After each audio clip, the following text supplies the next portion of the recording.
خروج اللاعب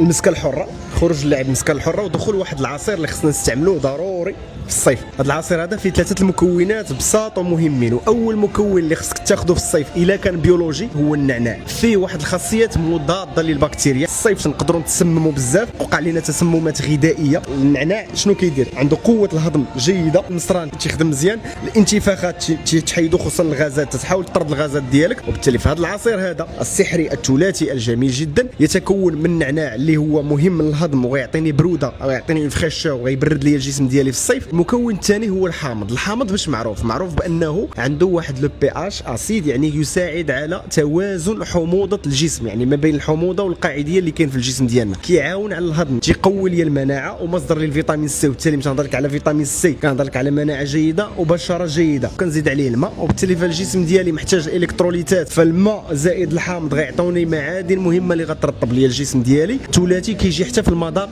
تيجي رائع جدا. اللي غيجي شويه صعيب، بالتالي تقدر تحليه بشي شويه ديال العسل اولا شي شويه ديال اوراق ستيفيا مطحونين ولا شي مصدر تحليه يكون طبيعي. وهذا العويصير هذا ديرو في الصيف ورد عليا، بارطاجي ليا هذا العويصير جميل جدا مع اصدقاء ديالك. كان معكم رفيق من مصلحه قناه إلي بيلي، وكاو ربي.